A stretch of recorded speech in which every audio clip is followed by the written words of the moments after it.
এত টাকার বাড়ি বানাইলাম, আমার দেহ থেকে প্রাণ বের হওয়ার সাথে সাথে আমার আর কোনো মূল্য নাই। সবাই বলবে লাশটা বারান্দায় রাখো। 2-3 জন চলে যাবে বাজারে কাফনের কাপড় কেনার জন্য, আর 2-3 জন যাবে গোরস্থানে কবর খোঁড়ার জন্য। ঘরের স্ত্রীর হাতের মধ্যে যেই রঙিন বালা ছিল, স্বর্ণ অলংকার ছিল, সব কিছু খুলে ফেলা হবে। সাদা রঙের কাপড় পরানো হবে, রঙিন শাড়িটা খুইলা সাদা রঙের কাপড় পেঁচানো হইব। আমাকে বড়ই পাতার গরম জল দিয়া গোসল দিয়া আমার গায়ের মধ্যে তখন 3.5 টুকরো সাদা মার্কিন কাপড় পেঁচানো হইব। ঠিক কিনা গল? 3 টুকরো মার্কিন কাপড় পেঁচাইয়া ওই গুরুস্থানে 3.5 হাত কবর আমাকে ডাকতেছে। সবাই দেখবেন খাটিয়াতে নিয়া জিকিরের সহিত আমার লাশটা নিয়ে যখন কবরে যাইব, আমার 3টা সন্তানদের সবাই বলবো, ও মুখ, তোমার বাবার লাশটা তোমরা 3 ভাইয়ে কবরে শোয়াও। সন্তান 3টা কবরে নামবে, বিসমিল্লাহি ওয়া আলা মিল্লাতি রাসূলিল্লাহ বলে আমার লাশটা কবরে শোয়াইয়া, এত আদরের সন্তানগুলা বাবার লাশটা কবরে শোয়াইলো। বাঁশ যখন একটা একটা দিয়ে কবরের গ্যাপটা পূরণ করা হয়, কয়েকটা বাঁশ দিলে কইব একজন উঠে যাও, আর কয়েকটা বাঁশ দিলে কইব তুমি উঠে যাও। পায়ের কাছে আসার সাথে সাথে বলবে তোমাকে আর থাকতে হবে না, 2 জনে টান দিয়া উঠাইয়া ফেলে। এরপরে দেখবেন বাঁশের চড়ার দিয়া কবরটাকে অন্ধকার বানানো হয়, আরো ঘুর অন্ধকার করার জন্য তার উপরে চাটি দেওয়া হয়, কলা পাতা দেওয়া হয়। এরপরে দেখবেন 2 পাশের মাটিগুলা টাইনা টাইনা জমাইয়া কবরটাকে একদম পরিপূর্ণ কইরা ঘুর অন্ধকার বানাইয়া 40 কদম দূরে যাইয়া ইমাম সাহেব হুজুর কয়েকবার সূরা ফাতিহা 3 বার সূরা ইখলাস কয়েক মর্তবা দুরূদ শরীফ পড়েন। মুনাজাতটা দিয়া স্বজনরা যার মতো করে বাড়িতে চলে যায়। সন্তানগুলা ঘরে আইসা 1 দিন 2 দিন 3 দিন বাবার কথা কইয়া কানবে। 4 দিনের বেলায় বলবে বাজারের বিটটা আব্বা আমারে দিয়া গেছে। মেজু ছেলে বলবে চোখের জমিনগুলো আব্বা আমারে দিছে। ছোট ছেলে বলবে ব্যাংকের টাকাগুলো আব্বা আমারে দিছে। কথা বলেন এ বন্ধু, আমি মারা যাবার 3 দিন যাইতে না যাইতে সম্পদ নিয়ে সন্তানগুলা ভাগাভাগি শুরু করে দিবে। এরপরে বড় ছেলে যখন মানবে না মেজু ছেলের কথা, মেজু ছেলে মানবে না ছোট ছেলের কথা, তখনই দেখা যায় ভাইয়ে ভাইয়ে দ্বন্দ্ব হয়, ভাইয়ে ভাইয়ে ঝগড়া হয়, ভাইয়ে ভাইয়ে মারামারি হয়। তাইলে বলুন সম্পদ রাইখা গিয়ে আমার লাভ হইল কি? এই জন্য কবি বলেছেন মনরে মরণ কথা কর স্মরণ, স্ত্রী পুত্র কেউ নয় আপন, ধনরত্ন সবই কারণ মনরে। ও ভাই তুই মরিলে, তুই মরিলে সঙ্গের সাথী হইবে না একজন, সেগেন কইরে পাগল মন, একবার ভাবলে না রে তোর হইব রে মরণ। বিসমিল্লাহির রহমানির রহিম। ওয়ামান আ'রাদা আন যিকরি ফাইন্না লাহু মাঈশাতান দানকান ওয়া নাহশুরুহু ইয়াওমাল কিয়ামাতি আ'মা। জোরে জোরে বলুন আল্লাহু আকবার। ও বন্ধু, আল্লাহ রাব্বুল আলামিন বলতেছেন যারা আমার জিকির থেকে দূরে সরে যায়, যারা আমার স্মরণ থেকে দূরে সরে যায়, আমি তাদের জন্য কঠিন শাস্তি নির্ধারণ করে রেখেছে। আর ওই শাস্তির ধরন বলতে গিয়া আল্লাহ তাআলা বলতেছেন রোজ কিয়ামতের ময়দানে তাদেরকে অন্ধ বানিয়ে হাসরের মাঠে উত্তোলন করা হবে। অর্থাৎ যারা আল্লাহর জিকির থেকে দূরে সরে যায়, যারা আল্লাহর স্মরণ থেকে দূরে সরে যাবে, আল্লাহ বলেন আমি তাদের জন্য কঠিন শাস্তি নির্ধারণ করে রাখছি, আর ওই শাস্তিটা হবে হাসরের মাঠে তাদেরকে অন্ধ বানাইয়া উত্তোলন করা হবে। বন্ধুরা আমার, বাবাজিরা, তখন ওই সমস্ত লোকেরা আমার আল্লাহর ডাক দিয়া বলবে, ক্বাল রব্বি লিমা হাশারতানি আ'মা ওয়া ক্বাদ কুনতু বাসীরা। ওই সমস্ত লোকেরা তখন আমার আল্লাহর ডাক দিয়া বলবে, আল্লাহ, আমরা তো দুনিয়ার মধ্যে চক্ষুষ্মান ছিলাম, আমাদের তো দৃষ্টি শক্তি ছিল, আজকে কেন আমাদেরকে হাসরের মাঠে তুমি চক্ষু থাকার পরেও অন্ধ করে উঠাইলা? আল্লাহ রাব্বুল আলামিন তখন ডেকে বলবেন, ক্বালা কাযালিকা আতাতকা আয়াতুনা ফানাসিতাহা ওয়া কাযালিকাল ইয়াউমা তুনসা। আল্লাহ, আল্লাহু আকবার, ইয়া রাসূলুল্লাহ, গাউসুল আজম দস্তগীর। বন্ধুরা আমার, বাবাজিরা, লোকেরা যখন বলবে, আল্লাহ, আমরা তো চক্ষুষ্মান ছিলাম, কেন আমাদেরকে দৃষ্টি থাকার পরও অন্ধ করে উঠাইলাম? আমার আল্লাহ তখন ডাক দিয়া বলবে, বান্দা, আজকে হাসরের মাঠে এই জন্য তোমাদের থেকে আমি মুখটা আড়াল করে নিয়েছি, এই জন্য তোমাদেরকে অন্ধ বানিয়েছে। আমার সত্য বিধান তোমাদের নিকট পাঠানো হয়েছিল, তোমাদের দৃষ্টি দিয়া দেখার পরও সেটা তোমরা গ্রহণ করো নাই, এই জন্য আজকে হাসরের ময়দানে আমি আল্লাহ তোমাদের থেকে মুখটা ফিরাইয়া নিলাম, তোমাদেরকে অন্ধ বানাইয়া দিলাম। তাইলে বাজান আমার, বন্ধুরা আমার, বুঝা গেল যারা আল্লাহর স্মরণ থেকে দূরে সরে যায়, যারা আল্লাহর জিকির থেকে দূরে সরে যায়, এরা কখনো আমার আল্লাহর কাছ থেকে শান্তি পাবে না, পুরস্কার পাবে না, বরঞ্চ এদেরকে আল্লাহ তাআলা কিয়ামতের ময়দানে অন্ধ বানাইয়া উত্তোলন করবে। ওই ব্যক্তিরা বলার পরে আল্লাহ তাআলা বলে দিবে, আমার বিধান তোমাদের নিকট পাঠানো হয়েছিল, দৃষ্টি থাকা সত্ত্বেও তোমরা সেটা গ্রহণ করো নাই, এই জন্য আজকে হাসরের মাঠে তোমাদেরকে বলা হয়েছে। আপনারা বলুন, আল্লাহর সত্য বিধান কোরআন, এই কোরআনের মধ্যে কোনো সন্দেহ আছে? জোরে বলেন, আছে? আল্লাহ তাআলা পৃথিবীর মধ্যে অসংখ্য নবী রাসূল পাঠিয়েছেন, অসংখ্য কিতাব আল্লাহ পাঠিয়েছেন। বাবাজিরা আমার, রাহমাতাল লিল আলামিন নবীকে আল্লাহ তাআলা পাঠায়া ওই নবীর উপর যেই কিতাব অবতীর্ণ করেছেন, ওই কিতাবটার নামই হচ্ছে মহাগ্রন্থ আল কোরআন।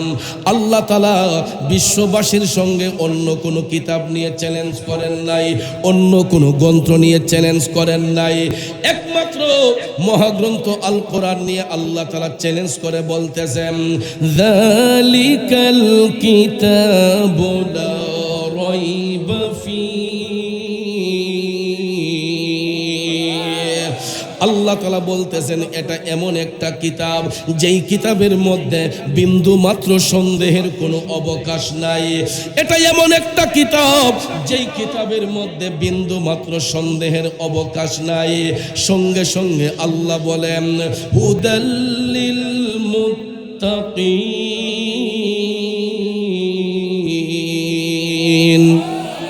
এটা মুত্তাকিদের জন্য পথ প্রদর্শক, জাহান্নামীদের জন্য নয়, বেবিচারীদের জন্য নয়, দাজ্জালের জন্য নয়, কাজ্জাবের জন্য নয়, মুনাফিক বেঈমানের জন্য নয়। আল্লাহ বলেন, এই কিতাব হবে মুত্তাকিদের জন্য পথ প্রদর্শক, মুত্তাকিদের জন্য দিক নির্দেশক। এই জন্য ভাইরা, যারা কোরআনকে ফলো করবে, যারা কোরআনের আইন মেনে চলবে, ওই সমস্ত ব্যক্তিগুলা বান্দা থেকে আল্লাহর বন্ধু হয়ে যায়। আর যারা কোরআন থেকে দূরে সরে থাকে, কোরআনের আইনকে ফলো করে না, কোরআনকে শ্রদ্ধা করে না, আল্লাহর হুকুম মানে না, ওই ব্যক্তিগুলা জাহান্নামী হয়ে যাবে। দৃষ্টি থাকার পরও এরা অন্ধকারে নিমজ্জিত হবে। কারণ বাবাজিরা আমার, বন্ধুরা আমার, দৃষ্টি থাকার পরও অন্ধ হবে এই কারণে, আমার মদিনার কামলিওয়ালা নবী কামলিওয়ালা বলছেন, যেই দিন কিয়ামত সংগঠিত হইব, কিয়ামতের ময়দানে সমস্ত আত্মা তখন উড্ডীন হবে, সবাইকে আল্লাহ উত্তোলন করবেন, গোটা পৃথিবী হাসরের মাঠ হয়ে যাবে। মাইকের আওয়াজ একটু বাড়তে হবে, কষ্ট হয়।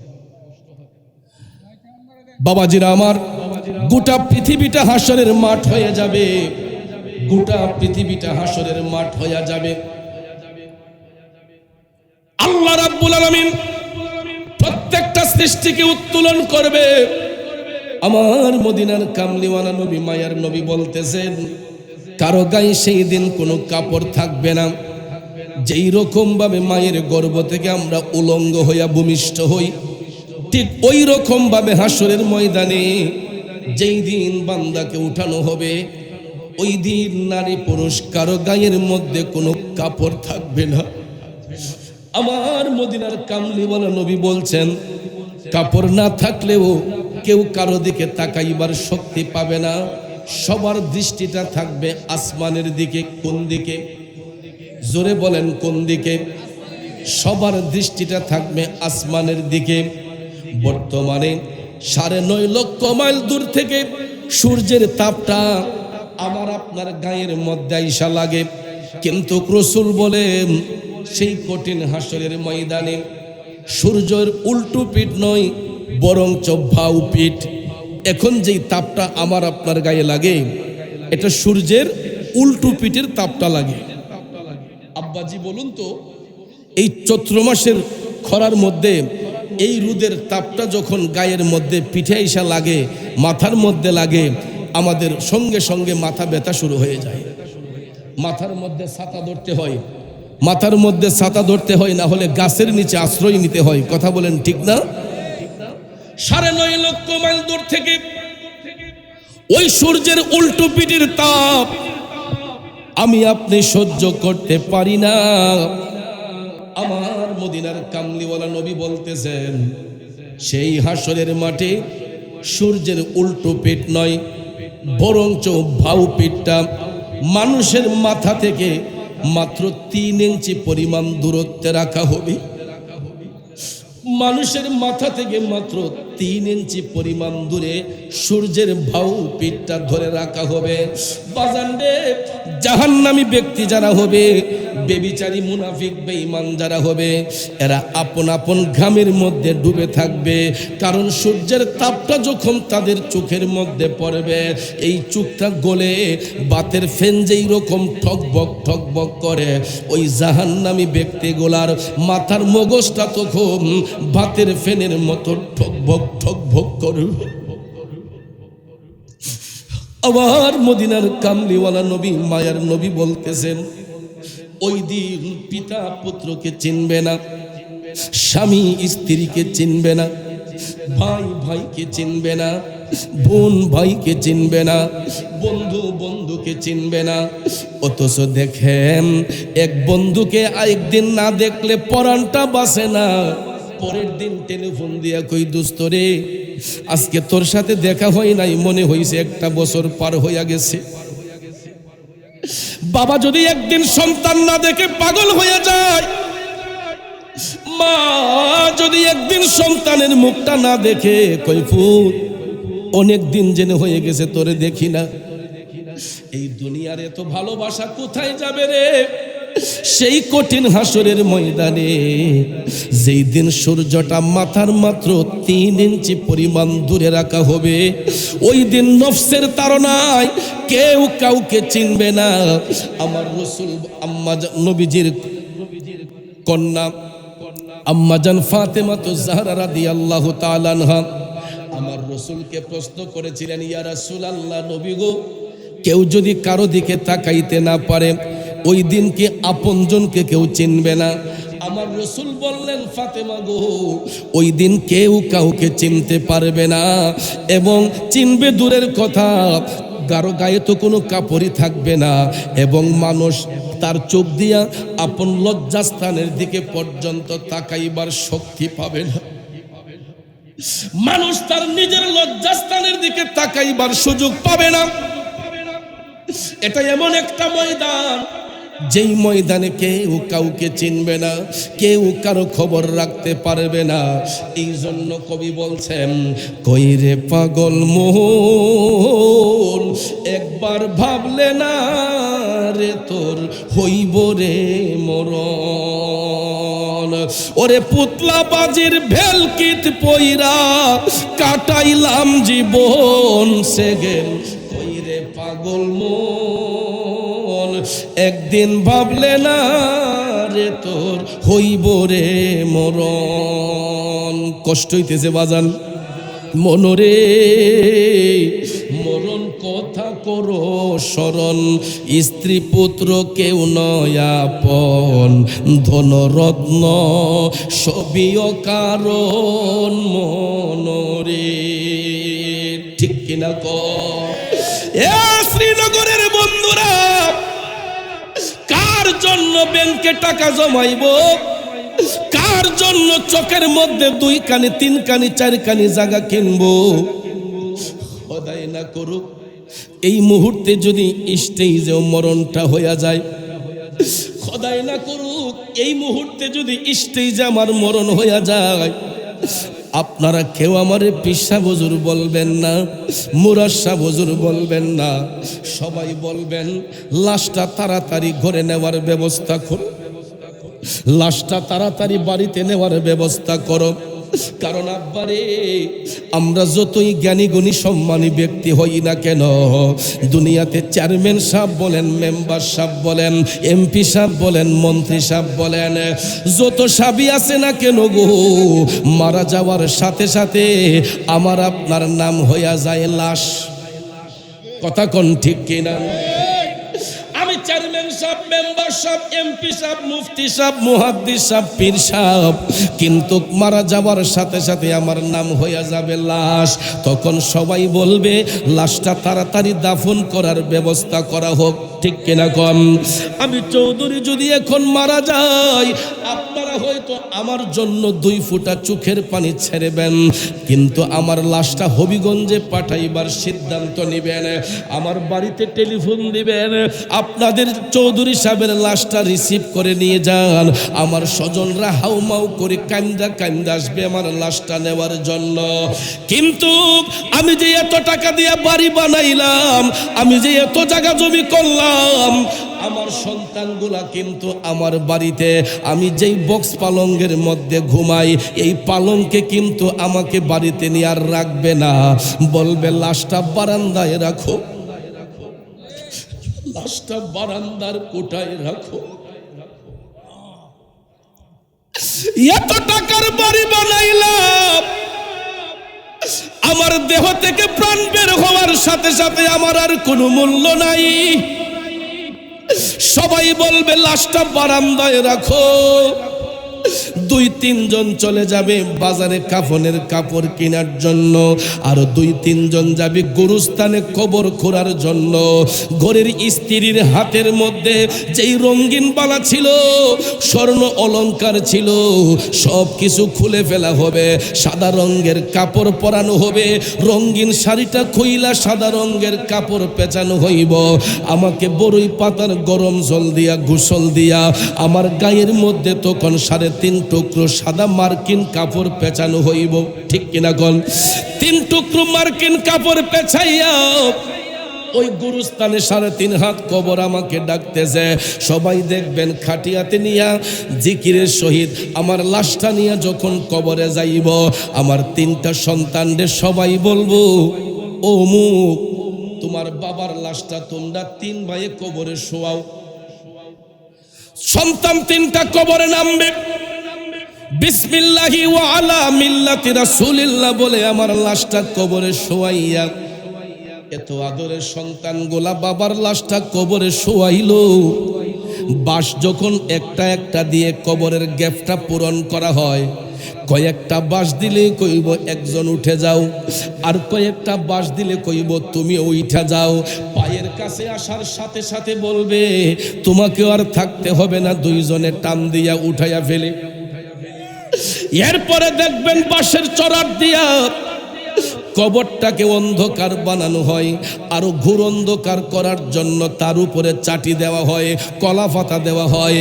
এরপরে দেখবেন দুই পাশের মাটিগুলা টাইনা টাইনা জমাইয়া কবরটাকে একদম পরিপূর্ণ কইরা ঘোর অন্ধকার বানাইয়া 40 কদম দূরে যাইয়া ইমাম সাহেব হুজুর কয়েকবার সূরা ফাতিহা, 3 বার সূরা ইখলাস, কয়েক মর্তবা দুরূদ শরীফ পড়েন। মুনাজাতটা দিয়া স্বজনরা যার যার মতো করে বাড়িতে চলে যায়। সন্তানগুলা ঘরে আইসা 1 দিন 2 দিন 3 দিন বাবার কথা কইয়া কানবে। 4 দিনের বেলায় বলবে বাজারের বিটটা আব্বা আমারে দিয়া গেছে। মেজু ছেলে বলবে চোখের জমিনগুলো আব্বা আমারে দিছে। ছোট ছেলে বলবে ব্যাংকের টাকাগুলো আব্বা আমারে দিছে। কথা বলেন এ বন্ধু, আমি মারা যাবার 3 দিন যাইতে না যাইতে সম্পদ নিয়ে সন্তানগুলা ভাগাভাগি শুরু করে দিবে। এরপরে বড় ছেলে যখন মানবে না মেজু ছেলের কথা, মেজু ছেলে মানবে না ছোট ছেলের কথা, তখনই দেখা যায় ভাইয়ে ভাইয়ে দ্বন্দ্ব হয়, ভাইয়ে ভাইয়ে ঝগড়া হয়, ভাইয়ে ভাইয়ে মারামারি হয়। তাইলে বলুন সম্পদ রাইখা গিয়ে আমার লাভ হইল কি? এই জন্য কবি বলেছেন মনরে মরণ কথা কর স্মরণ, স্ত্রী পুত্র কেউ নয় আপন, ধনরত্ন সবই কারণ মনরে। ও ভাই তুই মরিলে, তুই মরিলে সঙ্গের সাথী হইবে না একজন, সেগেন কইরে পাগল মন, একবার ভাবলে না রে তোর হইব রে মরণ। ঠিক কিনা বলেন আমার বন্ধুরা, বাবাজিরা গো, ইন্তেকালের পরে কেউ কারো আপন হয় না, কেউ কারো কবরের সঙ্গী হবে না, বন্ধু বন্ধুর কবরে যাবে না, ভাই ভাইয়ের কবরে যাবে না, বাবার কবরে সন্তান যাবে না, সন্তানের কবরে বাবা যাবে না। তাইলে আমার আপনার কবরে যিনি যাবেন উনি হচ্ছেন শাহে মদিনা। ঠিক না বেঠে? যুবক বন্ধুরা, প্রেম যদি করতে হয় নবীর সাথে করো, ভালো যদি বাসতে হয় আমার নবীরে বাসো, বন্ধু যদি বানাইতে চাও আমার নবীরে বন্ধু বানাইয়া ফেলো। দেখবা এই প্রেমের মধ্যে কোনোদিন কলঙ্ক আসবে না, এই প্রেমের মধ্যে কোনোদিন ধোঁকা আসবে না। যদি নবীর সঙ্গে প্রেমের কালেকশন ফিট করতে পারি গো, দুনিয়াতে যেমন শান্তি আখিরাতেও মুক্তি আছে না নাই? এই জন্য কবি বলেছেন নবী ছাড়া ওই কবরে নাই রে বান্ধব নাই, নবী ছাড়া ওই কবরে নাই রে বান্ধব নাই, হাসরেতে নবী ছাড়া নাই দরদি নাই। ঠিক না বেঠে? আরে 2 হাত তুলে বলুন ঠিক না বেঠে? নারে তাকবীর! এটা কি শ্রীনগরের আওয়াজ হইছে? এটা কি শ্রীনগরের আওয়াজ হইছে? শ্রীনগরের সুন্নিদের আওয়াজ এমন নয়, আরেকটু জুত করে দেওয়া লাগবো। নারে তাকবীর! নারে রিসালাত! নারে গাউসিয়া! আহলে সুন্নাত ওয়াল জামাত! পবিত্র ফাতিহা মাহফিল! কষ্ট হইছে? গুসা করছে? ইমান তাজা হইছে না দুর্বল হইছে? শয়তান কাছে না দূরে গেছে? তাহলে মাঝে মাঝে ইমানি আওয়াজ দিলে শয়তান দূরে যায়, ইমাম তাজা হয়। কথা কোন ঠিক না ঠিক? আর যার যার চোখের মধ্যে ঘুম ঘুম ভাব আসে এগুলো দূর হয়ে যায়। কথা কোন ঠিক কিনা? আরে নবী ছাড়া ওই কবরে নাই রে বান্ধব নাই, নবী ছাড়া ওই কবরে নাই রে বান্ধব নাই, হাসরেতে নবী ছাড়া নাই দরদি নাই, হাসরেতে নবী ছাড়া নাই দরদি নাই, নবী ছাড়া ওই কবরে নাই রে বান্ধব নাই। বান্দার জন্য রহমত। আমার নবী মুহাম্মদ দুজাহানে আর কে আছে মোদেরই সম্পদ, ঠিক কিনা? বান্দার জন্য রহমত, আমার নবী মুহাম্মদ দুজাহানে আর কে আছে মোদেরই সম্পদ। কথা বলেন ঠিক কিনা? আমার মদিনার কামলিওয়ালা নবী যদি আমার আপনার আপন হয়ে যায়, ওই নবীর সাথে যদি প্রেমের কালেকশন ফিট করা যায়, কবরে গেলে নবী আপন হয়ে যাবে, ঠিক না ঠিক? আমার বন্ধুরা, বাবাজিরা, ওই মদিনার কামলিওয়ালা নবী কামলিওয়ালা বলেছেন যে হাসরের মাঠে কেউ কারো দিকে তাকাইতে পারবে না, সূর্যটা মাথার মাত্র 3 ইঞ্চি পরিমাণ দূরত্ব থাকবে। আর জাহান্নামী ব্যক্তিগুলা আপন আপন ঘরের মধ্যে ডুবে থাকবে, এরার কানের লতি পর্যন্ত আপন আপন ঘামে ডুবে থাকবে, কেউ কারো দিকে তাকাইবে দূরের কথা, লজ্জাস্থানের দিকে পর্যন্ত তাকাতে পারবে না। এমন সময় বন্ধুরা, আম্মাজান আয়েশা সিদ্দিকা রাদিয়াল্লাহু তাআলা আনহা আমার নবীকে বলেছিলেন, নবী গো, ওই মুহূর্তে কি কেউ কারো কথা স্মরণ রাখতে পারবে?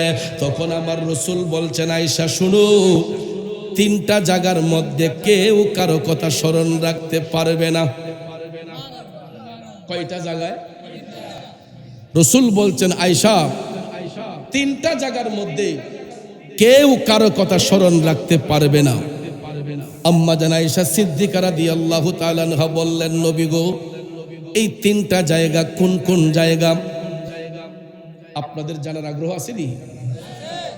কোন কোন জায়গায় কেউ কারো কথা মনে রাখবে না? আগ্রহ আছে তো?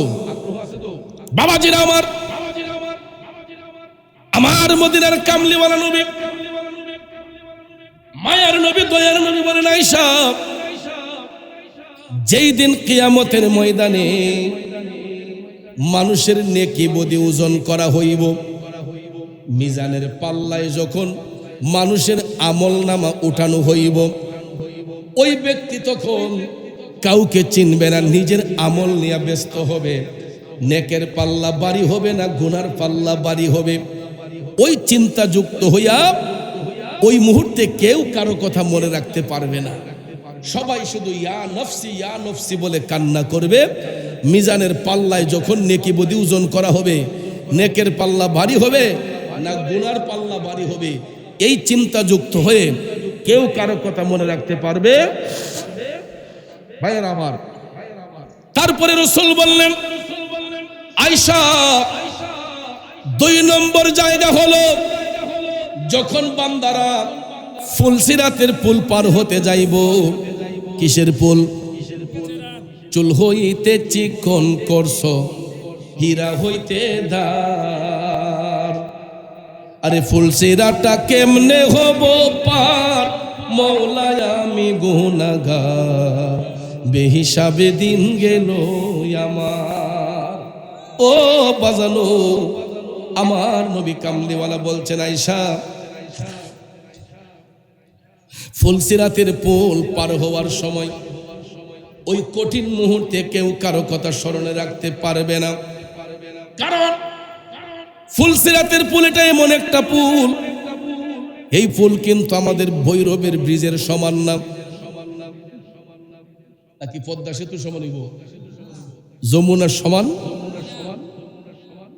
বন্ধু, ফুলসিরাতের পুলের দৈর্ঘ্য আছে, প্রস্থ আছে।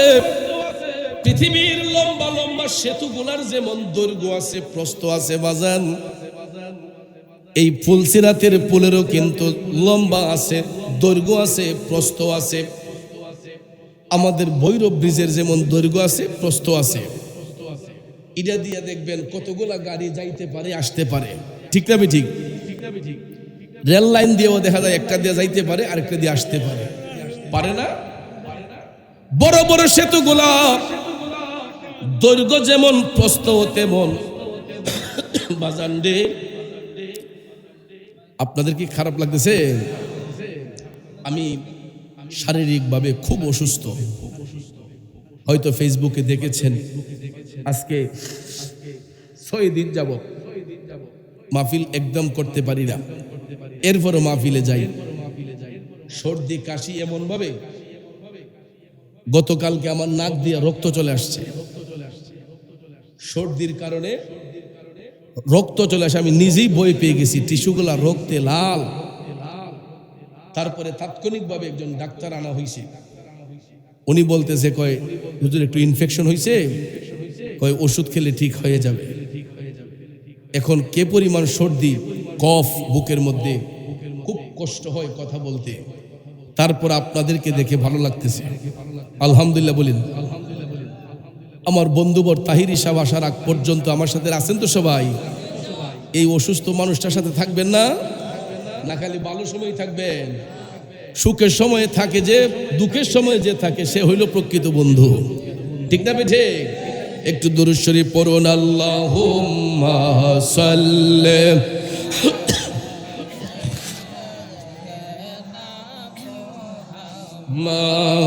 মা'আদনাবি মাওলানা মুহাম্মদ নাবিয়ানা মাওলানা মুহাম্মদ দিন থাকিতে কর মনিরে পর কালের ভাবনা, খালি হাতে যাবে চলে, সঙ্গে কিছুই যাবে না। আল্লাহুম্মা সাল্লি মাশাআল্লাহ মুহাম্মদ নবী শাফি মাওলানা। আমার বাবাজিরা, বন্ধুরা, গভীর মনোযোগ, রাত অনেক। বলতেছিলাম কি, দুনিয়ার ব্রিজ গুলার যেমন দৈর্ঘ্য আছে প্রস্থ আছে রে, ফুলসিরাতের পুলের দৈর্ঘ্য আছে প্রস্থ আছে। বাবাজিরা আমার মদিনার কামলিওয়ালা নবী, মায়ার নবী, দয়ার নবী বলেছেন ফুলসিরাতের পুলের দৈর্ঘ্যটা হবে পাও দিয়ে হাইটা গেলে 30,000 বছরের রাস্তা। ফুলসিরাতের পুলের দৈর্ঘ্য হবে পাও দিয়ে হাইটা গেলে 30,000 বছরের রাস্তা। প্রস্থটা হবে চুল হইতে চিকন, হীরা হইতে ধার। দুনিয়ার লম্বা লম্বা সেতুগুলা তো কোনো না কোনো নদীর উপর বসানো হয়, ফুলসিরাতের পুল কোনো নদীর উপর বসানো হইব না, কোন সমুদ্রের উপর বসানো হইব না, কোন খালের উপর বসানো হইব না, বিলের উপর বসানো হইব না। ফুলসিরাতের পুলের নিচে থাকবে জাহান্নামের জ্বলন্ত আগুন।